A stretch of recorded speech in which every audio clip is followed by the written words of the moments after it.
Hello दोस्तों, स्वागत है आप सभी का इस वीडियो के तीसरे भाग में। तो चलिए शुरू करते हैं आज का ये वीडियो।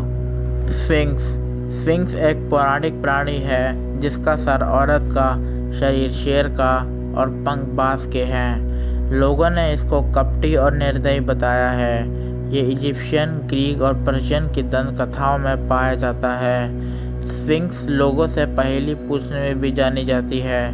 पहेली का गलत जवाब देने पर ये लोगों को खा जाती थी। इसका पहला उल्लेख 9500 ईसा पूर्व में हुआ था। ग्रीक के पौराणिक कथाओं में स्फिंक्स को क्रूर और निर्दयी बताया गया है, लेकिन इजिप्शियन पौराणिक कथाओं में स्फिंक्स को दयालु और ताकतवर माना जाता है। स्फिंक्स इजिप्ट के मंदिरों के प्रवेश द्वारों पर पाए जाते हैं। दोस्तों, आज हम स्फिंक्स को गीज़ा के पिरामिडों के साथ भी देख सकते हैं। ग्रेट स्फिंक्स ऑफ गीज़ा एक ऐसा स्टैचू है जो सिर्फ एक ही लाइमस्टोन के पत्थरों को तराश के बनाया गया है और इसे दुनिया का सबसे बड़ा लाइमस्टोन स्टैचू भी कहते हैं। हिप्पोकैम्पस ग्रीक पुराणों में हिप्पोकैम्पस एक माइथोलॉजिकल क्रीचर है जिसका ऊपरी शरीर घोड़े का और निचला शरीर मछली का है। यह रोमन, इजिप्शियन और ग्रीक के दंत कथाओं में पाया जाता है। यह नमकीन और साफ पानी में भी पाया जाता है। इनके मछली जैसे पंख, हरे शल्क और 2 खुर वाले पैर भी होते हैं। यह लोगों को समुद्री राक्षसों से और पानी में डूबने वाले नाविकों को बचाते हैं। इनके इसी कामों से इनको अच्छा शगुन माना जाता है। ये फुर्ती, रचनात्मक, सूझबूझ और प्रचंडता का प्रतीक माना जाता है। यह कहा जाता है कि हिप्पोकैम्पस पोसाइडन का रथ भी खींचते थे। ये इट्रुस्कन सभ्यता की गुफाओं की दीवारों पर चित्र के रूप में दिखाए गए हैं, जहाँ पर इसके पंख भी दिखाए हैं। स्कॉटलैंड में भी ये चट्टानों पर पाया गया है। आप इसे आयरलैंड के लैम्प पोस्ट पर भी देख सकते हैं। मेडूसा एक माइथोलॉजिकल क्रीचर है जिसके सर पर बालों की जगह जहरीले सांप थे। वह 3 गॉर्गोन सिस्टर्स में से एक थी, जिनमें से एक का नाम स्थेनो और दूसरे का नाम यूरेल था। जो भी उसकी आंखों में देखता वह पत्थर में बदल जाता था।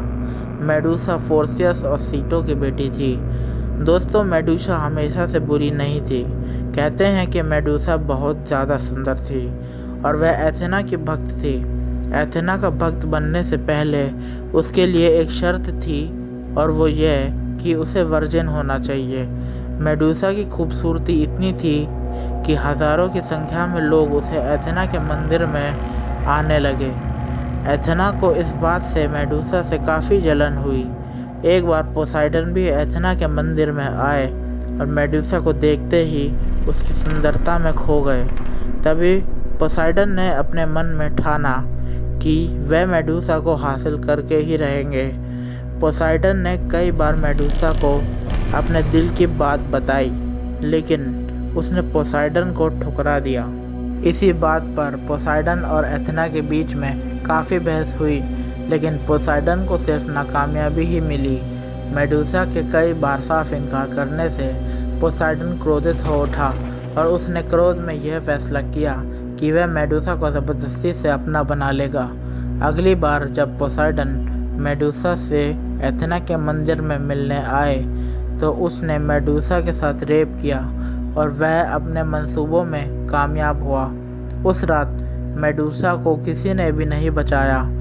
कुछ समय बाद एथेना वहां पर आई और उसने मेडूसा की इस हालत पर उसे सज़ा दी कि तुम्हारे सुंदर बाल जिस पर तुम्हें इतना घमंड है वह सांप बन जाएंगे और उसका सुंदर चेहरा किसी भयानक राक्षस जैसा बन जाएगा। उसके बाद मेडूसा की राक्षस बनने की खबर जंगल की आग की तरह फैल गई और उसको मारने के लिए इनाम भी रखे गए। कई योद्धाओं ने मेडूसा का सर काटने की कोशिश की, लेकिन सभी नाकामयाब हुए। वह सभी पत्थर में बदल गए। एक दिन परसियस, ज़्यूस की नाजायज़ औलाद था, उसने मेडूसा को हराकर उसका सर काट दिया था। सर काटने के बाद पेगासस और क्राइसोर का जन्म हुआ, जो मेडूसा और पोसाइडन की संतान थे। परसियस ने मेडूसा की गर्दन से अपने दुश्मनों को पत्थर में बदल दिया। उसके बाद उसने पॉलीडेक्टस को भी पत्थर का बना दिया था, जो परसियस की माँ से ज़बरदस्ती शादी करना चाहता था। इसके बाद उसने मेडूसा के सर को एथेना को दे दिया और एथेना ने उसका सर अपनी शील्ड पर लगा दिया ताकि वह उसकी रक्षा जीवन भर कर सके। दोस्तों, ये कहानी ग्रीक गॉड्स की क्रूरल्टी को दर्शाता है, जिसने मेडूसा के साथ अन्याय किया।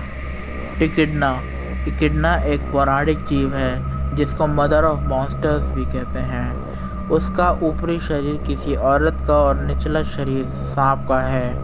काइमेरा, सर्बरस, हाइड्रा, स्फिंक्स और स्केला, यह सभी इकिडना की संतान थे। कहते हैं कि इकिडना अमर है, वह कभी मर नहीं सकती और उसकी उम्र भी कभी नहीं बढ़ती। इकिडना टाइफून की पत्नी थी, जो खुद भी एक सांप था। वह अपनी गुफा में हमेशा अकेले रहती थी। जो भी यात्री इकिडना की गुफा के पास से गुजरता, वह उसे खा जाती थी।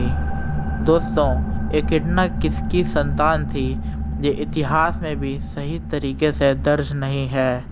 हीसियड के मुताबिक इकिडना समुद्र देवी सीटो और फोर्सियस की संतान थी। इसका मतलब इकिडना मेडूसा की बहन थी। लेकिन अपोलोडोरस के मुताबिक इकिडना टार्टरस और जाया की संतान थी। ऑर्फिक ट्रेडिशन के मुताबिक इकिडना फेंस की संतान थी। कहते हैं कि इकिडना को गॉडेस हेरा का भेजा हुआ राक्षस आर्गस ने मार दिया था, जो कि एक 100 आँख वाला राक्षस था। टाइफन, ग्रीक मैथोलॉजी में टाइफन एक 100 सर वाला राक्षस है। टाइफन को फादर ऑफ मॉन्स्टर्स भी कहते हैं, जैसे इकिडना को मदर ऑफ मॉन्स्टर्स कहते थे। टाइफन इकिडना का पति है। टाइफन गाया और टार्टरस का बेटा था, लेकिन कुछ लोगों के मुताबिक टाइफन हेरा का बेटा था। टाइफन के पंख किसी बड़े ड्रैगन जैसे थे, उसके पैर सांप जैसे थे और जब भी वो चलता था तब उसके पैर से सांप की हिस जैसी आवाज़ आती थी। कहते हैं कि टाइफन ने लड़ाई के दौरान ज़्यूस, जो कि सभी देवताओं में ताकतवर थे, वो भी उससे हारने लगे थे। सभी देवता टाइफन से डरकर धरती पर जानवर का रूप बनाकर छिप गए ताकि टाइफन उन्हें ढूंढ न ले। लड़ाई के दौरान टाइफन ने ज़्यूस के टेंडन्स काट दिए थे और उसे घायल और अधमरा कर दिया था। दोस्तों, टेंडन्स उसे कहते हैं जहाँ से हड्डी और मांसपेशियाँ जुड़ती हैं। इकिडना ने ज़्यूस की टेंडन्स की निगरानी की, लेकिन किसी तरह ज़्यूस का बेटा हर्मीस ने टेंडन्स को चुरा कर ज़्यूस को वापस दे दिया। ज़्यूस में वापस से ताकत आने पर उसने टाइफन को अपने हथियार यानी लाइटनिंग बोल्ट को उसके सर पर मारकर उसे सिसिली में स्थित माउंट एटना नामक ज्वालामुखी के नीचे बंद कर दिया, जो इटली देश में है। आज भी माउंट एटना का ज्वालामुखी सक्रिय है, जिसका कारण शायद टाइफन का गुस्सा है। तो दोस्तों, आज के लिए सिर्फ इतना ही।